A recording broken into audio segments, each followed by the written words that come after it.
La entrevista, el análisis, la opinión y la polémica. Cara a cara. Con los periodistas Marcos Arana y Pablo Latapí.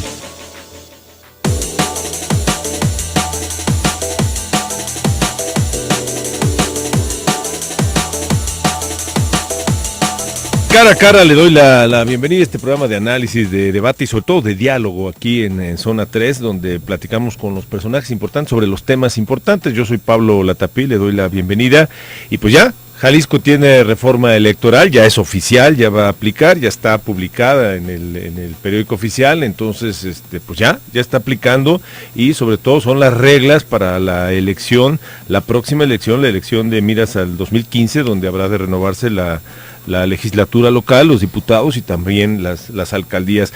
¿En qué consiste? ¿Cuáles son los cambios? ¿En qué nos benefician? ¿En qué nos perjudican? ¿Qué ganamos usted y yo como ciudadanos que no estamos en los partidos políticos? De eso vamos a estar platicando hoy y tenemos el gusto de recibir a dos señores diputados y un experto en la materia para que nos ilustren y nos digan en qué consisten los cambios y exactamente cómo van a aplicar. Me da mucho gusto recibir aquí en Cara a Cara al diputado del PRI en el Congreso, Héctor Pizano. Héctor, gracias por estar con nosotros. Muy buenos días, gracias por la invitación y un gusto estar con mi compañero diputado y con un especialista en la materia. Está también con nosotros el diputado Ricardo Rodríguez de Movimiento Ciudadano. Ricardo, gracias por estar con nosotros. ¿Qué tal? Muy buenos días, Pablo, Héctor, Roberto, buenos días, a la orden.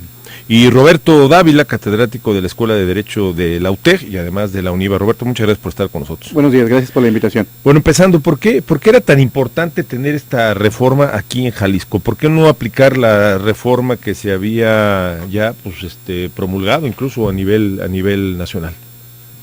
Bueno, en principio, con el permiso de mis compañeros, en principio, bueno, porque la reforma federal había la necesidad de armonizar o homologarla a nuestras normas a nivel local y había un plazo para cumplir con ello y también para que en los ámbitos de la competencia local del Congreso pudiéramos legislar sobre unos temas que estaban pendientes. Entonces era importante y yo he estado insistiendo también que reconozcamos un trabajo que se hizo desde septiembre del 2013 por la Comisión de Asuntos Electorales, donde todos los partidos políticos estuvieron participando, donde estuvimos en foros a nivel regional en todo el estado, en las universidades públicas y privadas, donde nos hicieron un espacio para tener comunicación con sus comunidades universitarias, escuchar su opinión sobre estos temas y que se fue enriqueciendo.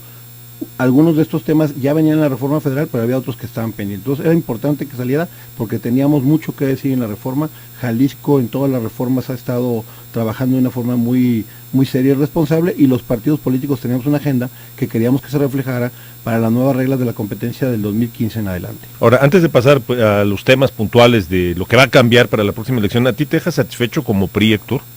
Sí, de hecho entendemos lo que son los acuerdos, los consensos. Esto es el arte de lo posible y creo que se hizo un trabajo muy arduo para que esta reforma reflejara la mayoría de las reformas que buscábamos. Hay temas que no pasaron, tema del financiamiento, el tema de candidaturas comunes, que era agenda de PAN y MC, y hay otros temas que quedaron pendientes, pero el 97-98% de los temas que traíamos están acordados, están reflejados en nuestra legislación. Ricardo, Movimiento Ciudadano, ¿quedan conformes con esta reforma? Mira, Pablo, lo dividiría en dos partes. Por una, te diría que vemos positiva la reforma desde el punto de vista de que indiscutiblemente es un avance en la democracia, es un avance para los ciudadanos y desde el punto de vista de que es la posibilidad de arrebatarle un poco más al poder, al sistema poderoso en este país, representado por el PRI, pues es una posibilidad adicional de quitarles un pedazo de ese poder, y te lo resumiría en dos figuras. El tema de tener la posibilidad de haber llevado a cabo la reelección de alcaldes por un periodo, la reelección de diputados por 3 periodos, es un tema que se había discutido durante muchísimos años en este país y que el PRI no lo había permitido. La reelección, al final de cuentas, lo que termina provocando es que los diputados, en lugar de rendirle cuentas a sus dirigencias partidistas, volteen a ver a sus representados, a los ciudadanos. Esta reforma es muy importante desde ese punto de vista, con un problema.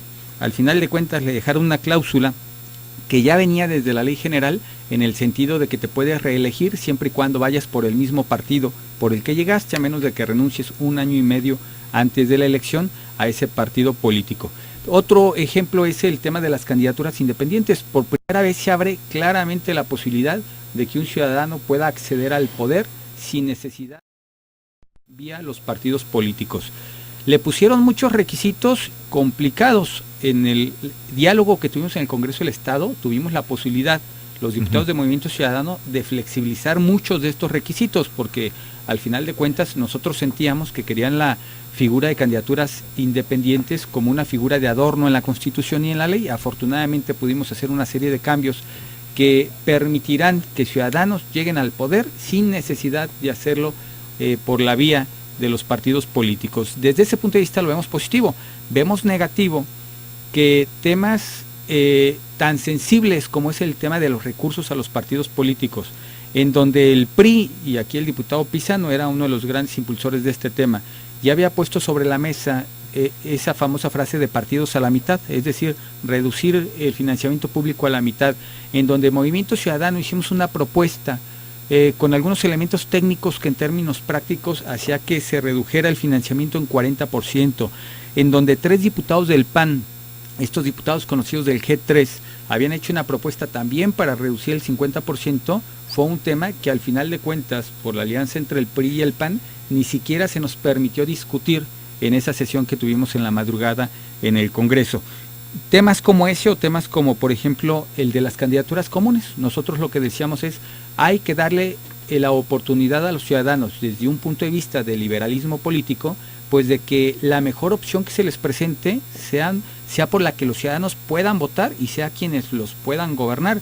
Al final de cuentas era una figura que le incomodaba al PRI y al gobierno, pues porque sienten que en el próximo proceso electoral lo van a tener complicado y esta figura les complicaba más. Este tema y algunos otros son los que creemos que debieron quedar adentro y no quedaron.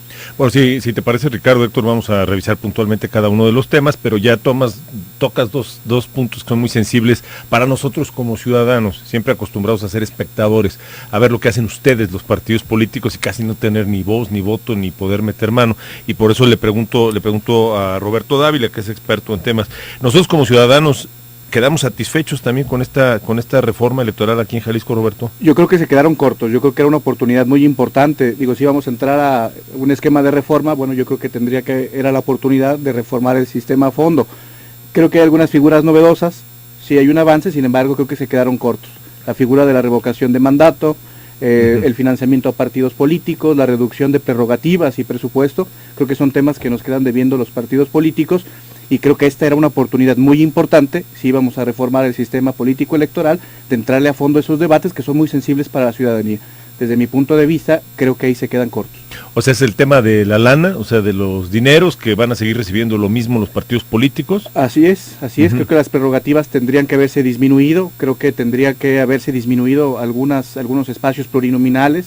Se ha insistido mucho que esa figura pues ya no tiene razón de ser, ya estamos en un momento histórico distinto, y creo que esta era la oportunidad pues de reducir las candidaturas de diputados plurinominales, y creo que en esos aspectos sí se quedaron cortitos. Bueno, y ya nos explicarán entonces, si me permito, cuando revisemos puntualmente cada uno de los puntos de la reforma, los señores diputados, o el por qué si estaba en la agenda, por lo menos del PRI y del Movimiento Ciudadano, esto de la reducción de los recursos a los partidos políticos, al final de cuentas no aplicó, le dieron la vuelta y ni siquiera se tocó. Si les parece, vamos a hacer una pausa, es cara a cara, regresamos y le entramos puntualmente para que nos expliquen cómo va a ser la reelección, cómo van a ser las candidaturas independientes, cómo se va a sancionar la famosa guerra sucia, que es algo que también lo han cantado mucho, cómo se va a elegir al fiscal electoral, ¿no?, que va a ser el juez de las elecciones, la distribución de los espacios plurinominales, que fue un tema también de mucha rebatinga, y este tema de las candidaturas independientes, o sea, cómo un ciudadano puede ser un candidato independiente. Entonces, si les parece, hacemos una pausa, es cara a cara,